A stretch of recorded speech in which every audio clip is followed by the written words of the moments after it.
If you could describe radical acceptance and self-care in one word, phrase, or mantra, what would it be?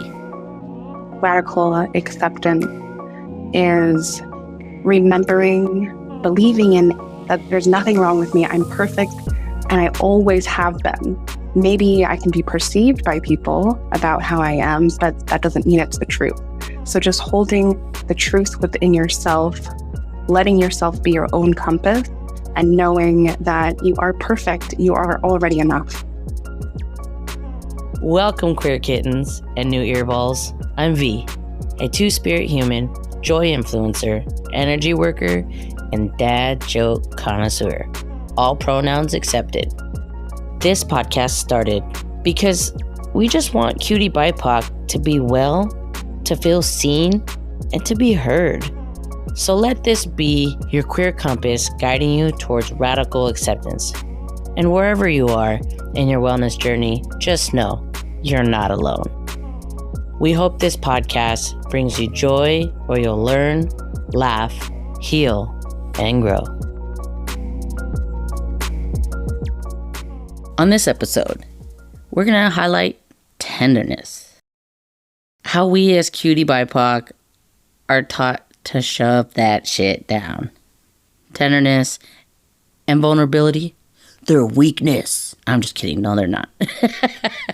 But we're taught we need to rid those things in order to remain strong.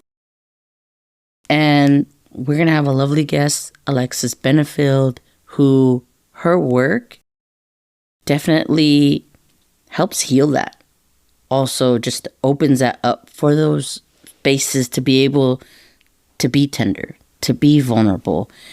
And she's a really good friend of mine for over 10 years. You're going to absolutely love her. And with these events that she throws, literally a portal opener, healing feminine energy. And we did discuss one of her events in episode 24 with Halo discussing black sex magic. So if you want to know a little bit more about that, go back and listen to that episode. But for now, stay here and hear more about Alexis Benefield and how she's fighting against code switching and creating these spaces where QTBIPOC, we don't need a code switch. And for y'all that don't know what code switching is, it's when QTBIPOC people have to basically filter what we say and how we say it. Because if we come to a conversation and we don't per se sound quote unquote educated enough, then immediately we're not respected in that space. So by code switching is we have to present ourselves a different way, filter ourselves a different way so that we are received in a respectful way. That is something that gets to be shut off at these events. And a huge thing that's come up for me in one of the events is a mother wound. So you'll get to hear a little bit about that. And as I dive deeper in the mother wound, it gets deep, y'all. I'm doing my own research. I'm still learning about it. I'm not an expert, but it makes me sit back and tell myself, I am enough. I am worthy. Let me turn you back to our guest so you can hear the lovely words that she has to say, because she is a portal opener, healing that feminine energy. And also, if you haven't seen already, you need to go check it out. We got her poetry on the Instagram. So without further ado, here's Alexis. I am Alexis Benefield. My pronouns are she, her. I'm a Black and Filipina Bay Area native, queer femme, and multidisciplinary artist and community organizer and designer. With an Aquarius sun and a tender, loving Pisces Venus, I believe that we are all perfectly and uniquely made beings finding our way back home to ourselves. Thank you for that. Me and Alexis have known each other for over 10 years. And we met in the queer scene here in the Bay Area. And we've been friends ever since. And we always talk about some like really, really like deep stuff throughout many of years, but now it seems that our work is aligning. I would really love if you have the capacity, and I'm sure you do, but I don't want to volunteer you to, but would you mind letting people know about your work that you do, about your events you throw? I'll start with SIS. It's an acronym for Solidarity and Sisterhood. It is a BIPOC, or Black, Indigenous, Women of Color Liberation and Healing Circle that I facilitate monthly with a small group. That is a 4-hour circle where we go in and we hold and we cry and we heal and we empower ourselves. And also monthly, we do SIS Walk, so Solidarity and Sisterhood Walk. So it's a nature walk for Black, Indigenous women of color to not only take up space in nature, a space that we as Black and brown folks have historically been pushed out of, but also to be in nature as a large group with a purpose. And the purpose is to heal together. And we decided on a walk too, because for some folks, it's easier to kind of express when we're also doing an activity. And the other project that I have is Tender. Tender is a BIPOC artist showcase for BIPOC creatives in the Bay Area. It is a very intimate and small showcase for artists, creatives, performers, poets to perform and work in a space that is centered around them. And so when I mean centered around them, I mean they have control of their sets. They have control of the media that they want to show. They have more control of the money that they're receiving. They have more control of the audience, and all overhead cost or all overhead income goes to them, goes to the artist. And that I've done 3 so far, and it's something that I would like to be at least 3 times a year or so. That's amazing. And I've had the pleasure of going to Tender, but I'm not sure if I'm welcome at CIS. Are only femmes allowed at CIS? As CIS, we decided that we wanted to leave it up to the participants, right? So using words like cis or sister or women of color is fundamental or foundational within cis. So it feels like it's broken down in 2 pieces. Is being called cis or sister or a woman something that you feel comfortable with? And if so, then you are welcome to come. And then there is another portion. If members of cis or folks that come to cis talk about cis, they may be using those words as well, sister, cis, and woman. And so those words might be used to represent you as someone that has participated. And so if you're okay with that, both of those things, then I say yes. Anyone and yourself are invited to join us. Woohoo! Okay, so awesome. I would love to take a hike with y'all. Beautiful. Beautiful. I love that, and I can't wait for you to come. What brought y'all to the point of calling it CIS? I knew that I wanted it to be an acronym, and I also knew that I wanted to include sisterhood, us as a group, and kind of like what empowers us. And I think solidarity within ourselves empowered us. And then I love that the acronym was CIS. It felt very just on brand with what I was going with. I love that we would just be calling each other cis and also be connecting through the word and also be saying the name of the group. And I had some reservations around that because as a Black woman, I didn't necessarily feel comfortable with cis. No one had called me cis in my community. I didn't know if I was Black enough to call Black women cis. And so this kind of felt like a reclaiming of that. I don't need to be more of anything. The word is also mine. So, and ours. Beautiful. Beautiful. Thank you for that honesty. It's not a hard thing to unpack and to unearth. To unearth. That's what it's about, right? What's your process that you go through when you pick these artists at your showcase for Tender? The first round, it was my friends. So friends that I knew and were artists and I wanted to showcase or at least collaborate with. And so Tender grew from there. There was a poet, Jess Simon, Jonathan Dworka, and Eddie Mosca. So a rapper / spoken word, and then a poet and a photographer. And then myself, I was doing my painting on acrylic. And so I wasn't sure that Tender was going to be more than just the first show. And so it felt very small and intimate because I had invited my friends and they invited the audience, which was their friends. And so it felt very, very sweet. For the second one, I wanted something different because I wanted to cast out the net. I wanted to be creating community and not just keeping it within the communities that were already surrounding me. And so my process was I made a flyer and then I made a kind of like Google Doc application and I posted the flyer, asked my friends from the previous Tender to repost it and added the Google application link to my bio.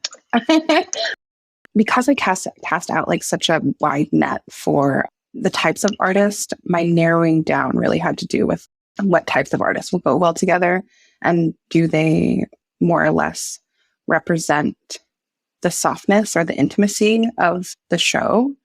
And then there were a few other things.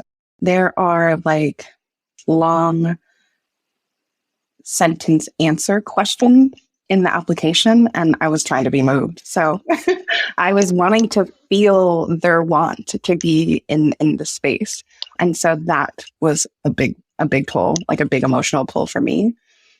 And then my last kind of filter, I really wanted to feel like we're like co-creating, collaborating. So I wanted to feel the excitement. And my third process was, luckily because people were adding their Instagram handles or their website, I could see what their work looked like or what their following was, because I really didn't want to have only people with a big following or only people that have never showed before. I wanted a balance. And so that one felt very important to me too, because I wanted to make sure that it felt like the majority of the artists either haven't had a stage before or haven't had a lot of experience on the stage. And I think you did an amazing job doing that. Just being there, like the way that everyone was so like interwoven, like everyone was very different, but I felt like there was a healing aspect that was very like prominent that came out of that, because we did go to the first one and we went to the second one and we definitely saw there is a certain vibe that you carried in both of them, but they were both very different. And that second one was just like, oh my, I cannot even tell you how many times I cried. Like, Yeah.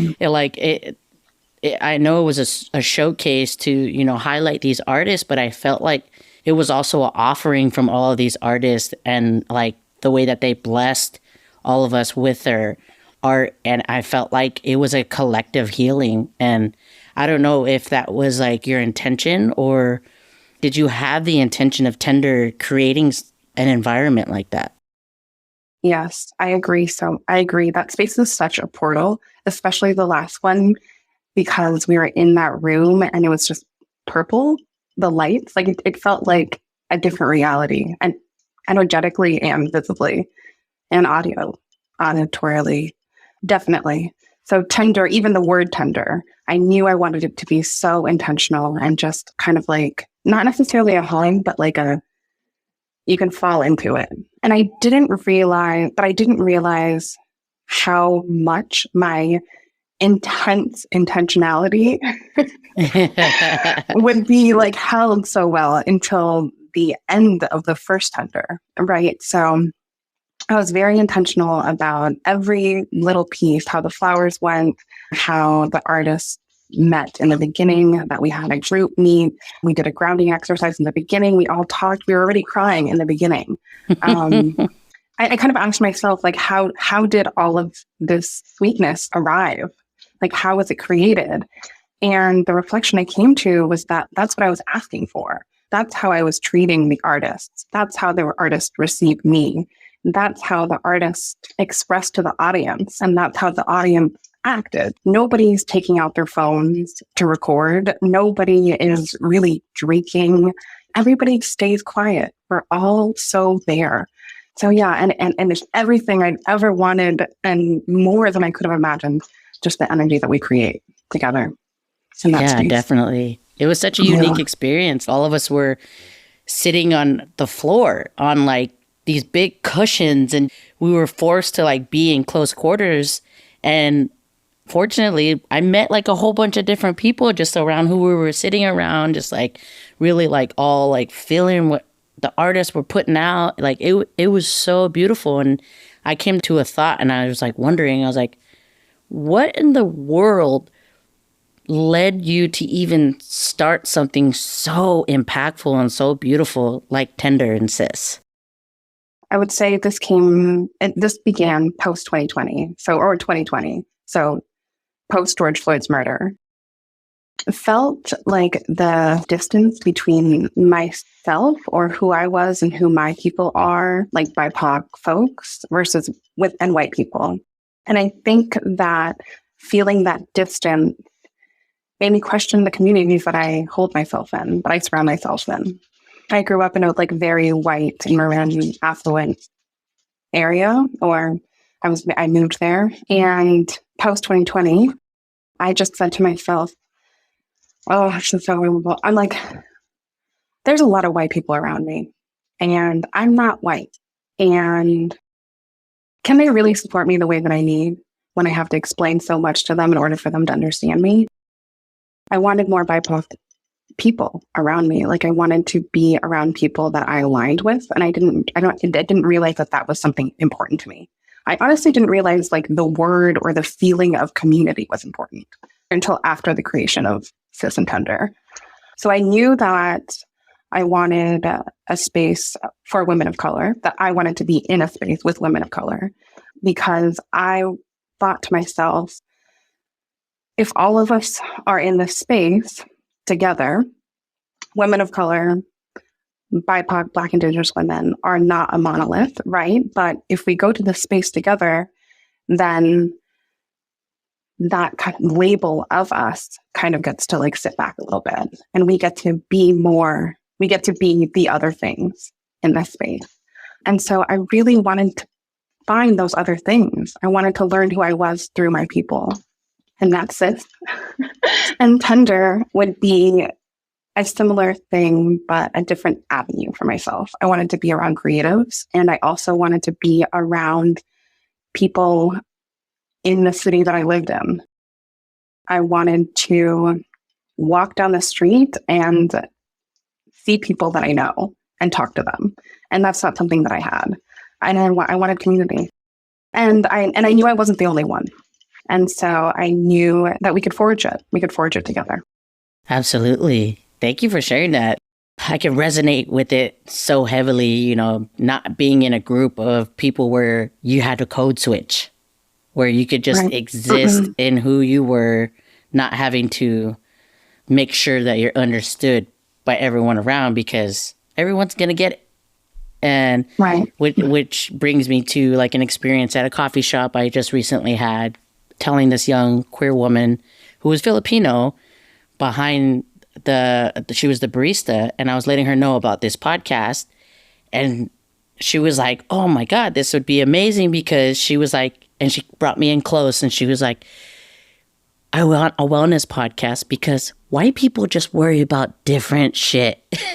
And I was like, precisely, exactly. Yeah. So this project here on this podcast definitely aligns with what you're talking about too, because like finding that community is so important, and having these kinds of conversations that I feel like become a little taboo, because like we're taught in our communities or in our families, like usually like, oh, like don't talk about that. And I really want to know, like, since starting Sis and Tender, like, has there been any change in healing for you since creating these two things? Absolutely. Yes, absolutely. Oh, I think it's It's so much so that I think it's hard to like differentiate it all, differentiate the ways that I've healed and grown through Tender and Cis and just as a person. But I would say that like the biggest thing is, as someone also having learned through my conditioning to be hyper independent and not need anybody, I found that I need community. I need it. I can't go without it. And that's where we heal. We heal in community, not in isolation, right? I think that would be the biggest one. And that's opened up so much for me. Having deep and important conversations with people that aren't only your romantic partner. There is deep communal and platonic love, but that is just as important, if not more, than romantic. So those are, I think, the big takeaways for me. Absolutely. And that makes me think about like when we were putting this episode together and what I was putting things together, and there was a moment where I was thinking about what you do and thinking about my own experience of what I receive through what you do. And it brought me to like I thought, like I yelled it out loud randomly, and I was like, sisterhood heals the mother wound. I'll let you sit with that for a moment, because not everybody knows what a mother wound is. And I'll say a little short thing is basically like the pain being passed from mother to child, and the culture of women being oppressed, I guess, is the best way is I can explain what the mother wound is.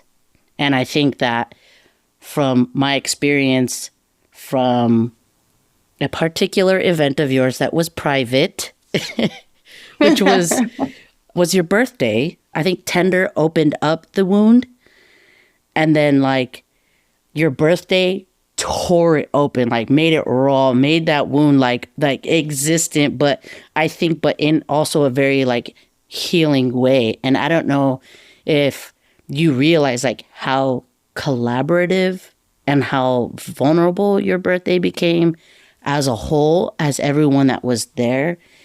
And it really brought me to wanting to ask you, like, what were your intentions behind celebrating your birthday this way? But before you answer that question, can you explain what it was that happened at your birthday in your life? Yes, absolutely. Without explaining the intention, explain the thing. Is that what you're saying? Yeah. So like it explained, I think maybe just what you let us know. You're like, okay, this is going to be a performance, or I can explain it. I'll explain it from my side. I was like, it was called Rhythm 33. And we were told it was going to be a live performance and that there was going to be a table of activities that we were to participate with the birthday girl, that being you, and that everyone that was selected, there was a purpose why you selected all of us. And on this table were things from BDSM to cake to rubber bands to ice to like, there were just so many random things on this. And so basically, like, I have never experienced a birthday party like this, but it is a birthday party that I will never forget. And I really want to know what your intentions were, what even like brought you to the creation of that, of like, okay, I'm going to let my friends choose one thing on that table and have an activity with me for 5 minutes each in front of everyone. Yeah. I am so grateful for your description, because I can only...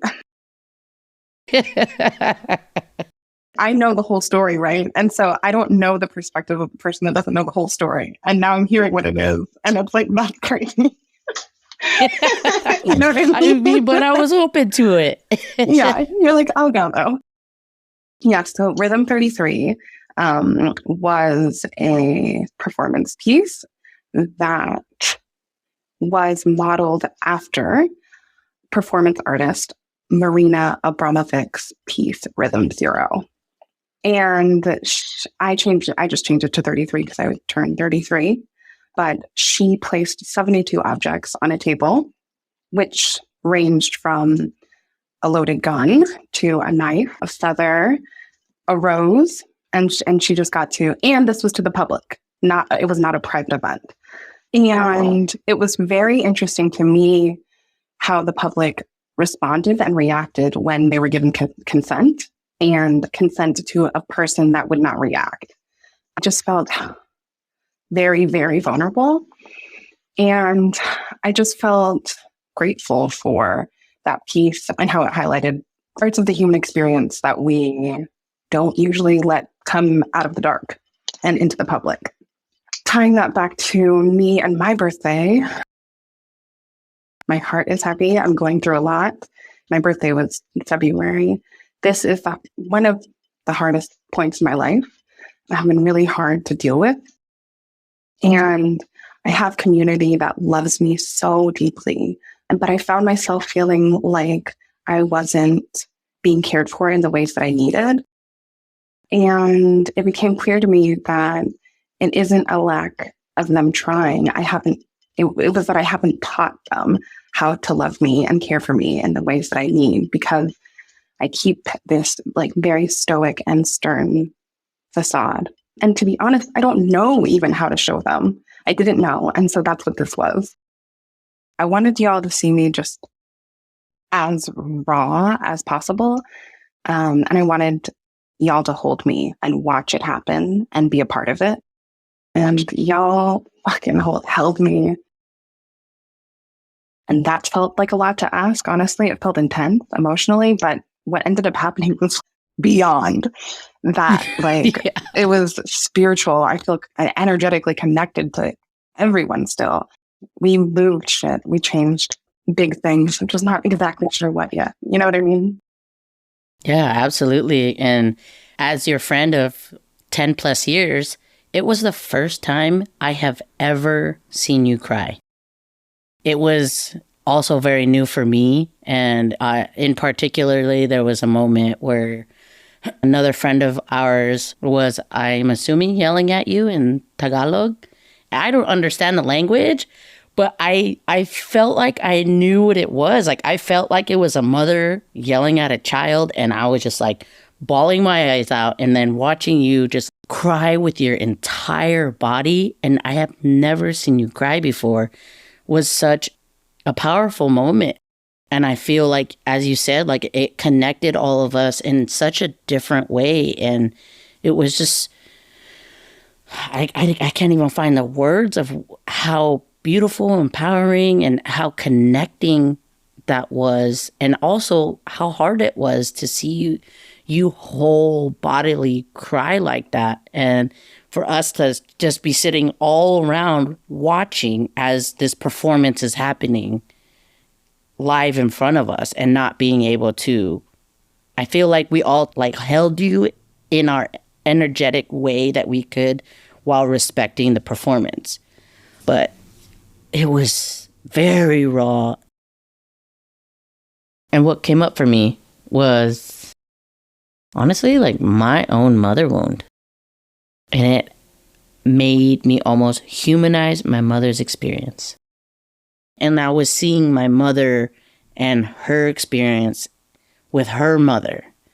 And it brought a certain healing to me of being able to like remove my mother from the mother role and whatever it is that she may or may not have provided for me, and put me into like a place of seeing my mother was a child that didn't receive what she needed. And I felt that through this piece. And I didn't share it with you yet because I wanted it to be here and let you know about this gift that you provided to me on your birthday.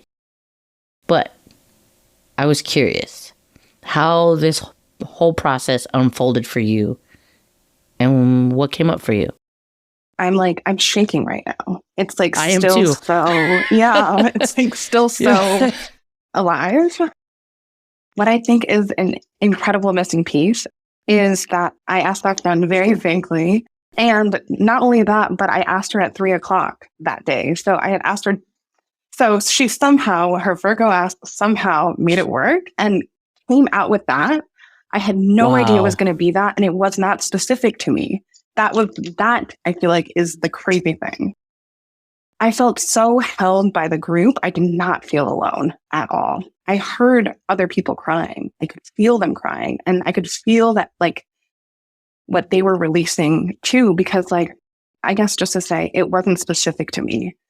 I think that just goes to show, like, how much we all just related on something, even if it didn't, that exact dynamic wasn't ours. It was just the feeling. I'm grateful to hear it, truly.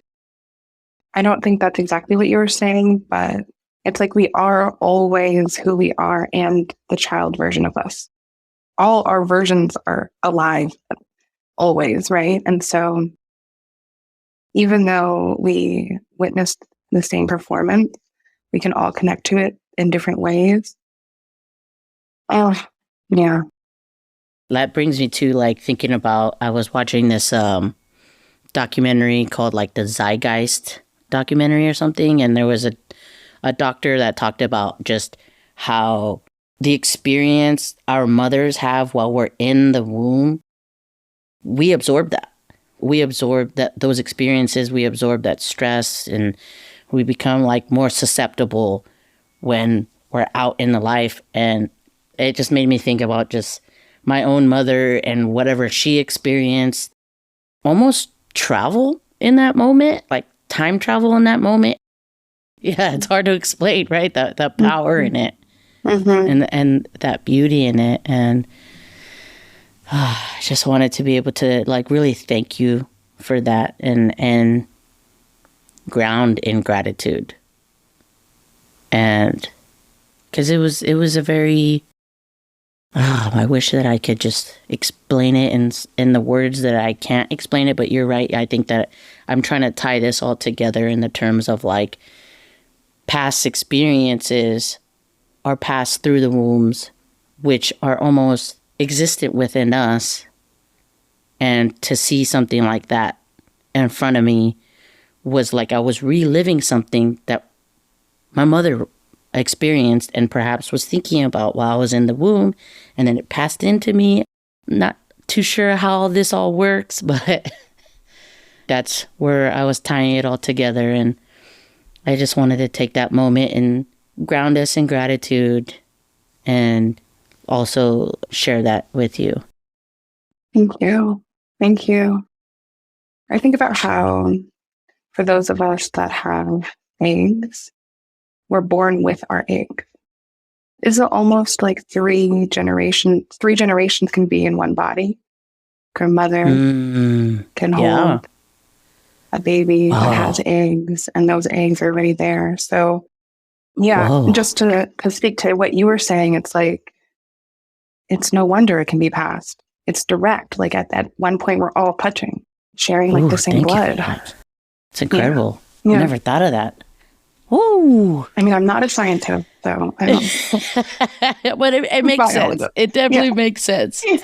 So I will turn this onto you on what you do know, and you do know what makes you feel better. And I wanted to ask you if you have any specific, like, routines or resources or tools that, like, you found helpful along, like, your wellness journey. I would say that because community has been kind of the theme of my journey so far, what I feel like has connected me more than anything is curiosity within, like, an interpersonal or communal space. In the past, I assumed that no one wants to take the time to get to know me. Nobody wants to, like, unearth me or help me unearth. And so what I try to do is not make assumptions. I want to learn more. Like, I want you to tell me I'm wrong and fix it so that I have the truth. Like, I want you to change my mind. I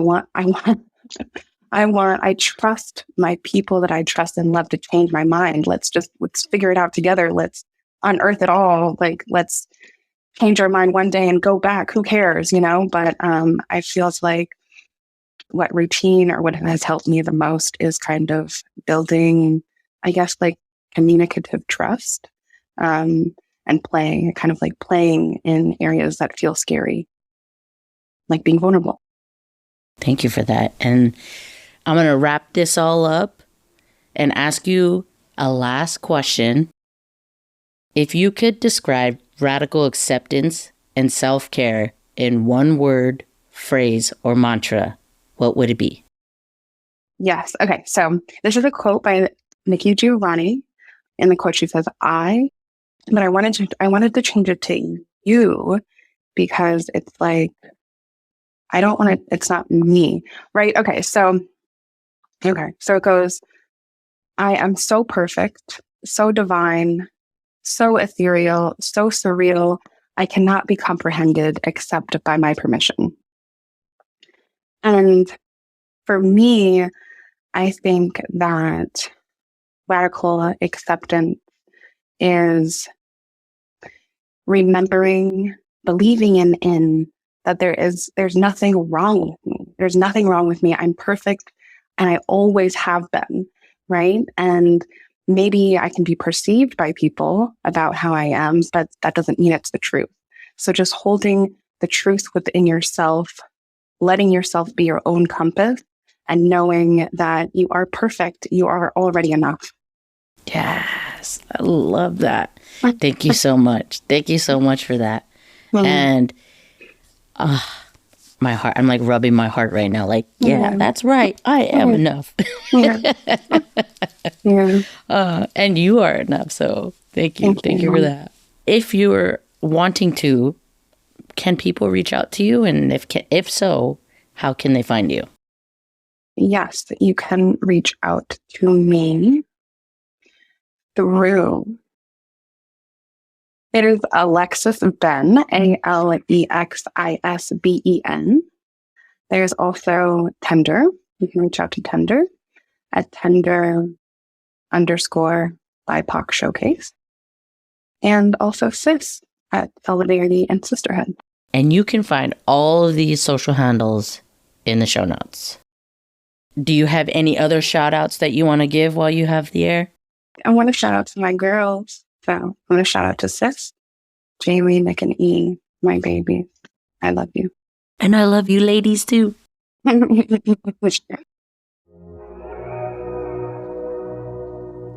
you again for being here. It was such a blessing, and to dive deep and get to know each other a little bit more, and also to have the accessibility for people to know about your work, know about you, unearth you in this episode.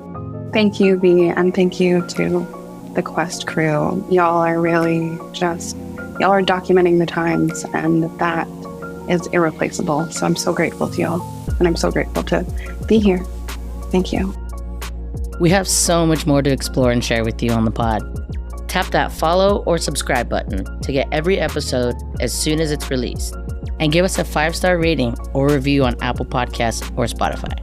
And join our wellness community on Instagram at Quest Wellness Pod. This podcast was produced by Puka Puka Creative. Executive producer, Stevie Kwok. Producer, editor, and sound designer, Leah Jackson. Associate producer, Rafaela Landestoy. Original music produced by Basque. His music is amazing. And we can't forget the emotional support by our fur babies, Frankie, Nugget, and Pukalani.